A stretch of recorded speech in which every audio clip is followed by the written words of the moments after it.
Jahcoustix, this is your first time at the Uppsala Reggae Festival. On stage it seemed like you had fun.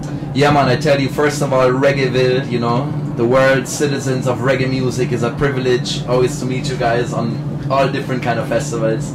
Yeah, right here from Uppsala Festival in Sweden, it's been a really, really great time, you know. I'm just really thankful for the opportunity to play around here, you know, to be invited to this festival. We had a really nice show today, and what can I say, man, I'm really just full of vibes. And you were very good prepared. You learned some Swedish, I could see. Yes, like directly before the show I was talking to some people backstage, so I just wrote down some things, and for instance, jag vill ha en öltack.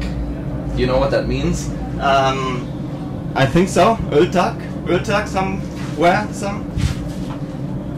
You know? He must be a Swedish guy, so, you know, can I please have a red stripe here? Jag vill ha en öltack. Let's have a nice... Let's cheer it up, yeah. Yeah. Some good Jamaican brew. Yeah. You're multilingual, I guess, because you grew up in Africa. Do you speak some African dialects? Well, not really. I mean, the time when I was living in Kenya, I picked up a lot of Kiswahili, but at that time, since we all know Kenya was colonialized by the English, so basically you could speak English with everyone.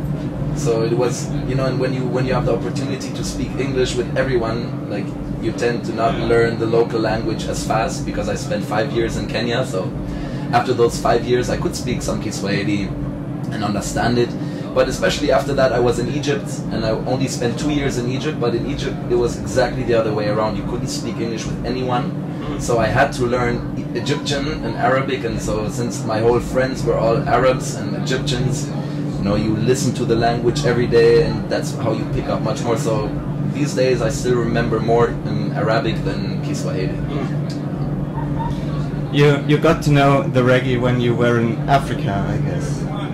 Yes, it was a very different approach, because I mean, if you see how the young people in Germany or in Europe get confronted with reggae music, it's always via Jamaica.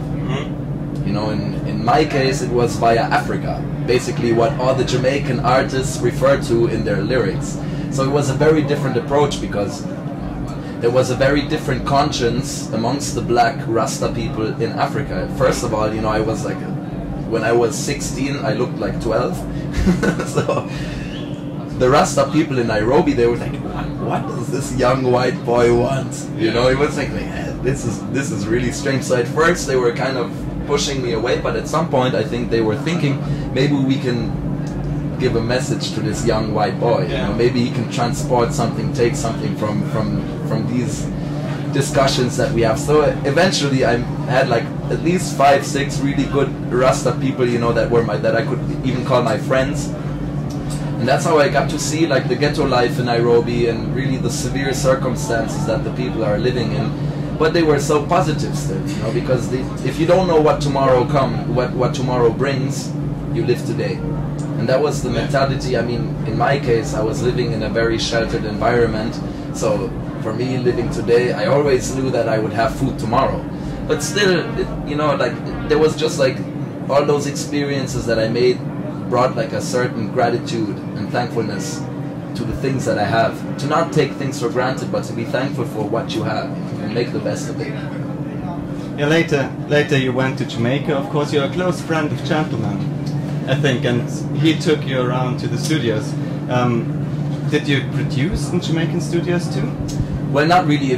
Basically, like you just said, you know, I went down there with Pupa Stefan, with White Scorpio and Tillman and Gentleman. We just traveled around the studios because Gentleman was searching rhythms for his new album. So I got to know all the producers in Penthouse, Don Corleone, and eventually I even produced one track with Don Corleone, which was a really, really great experience.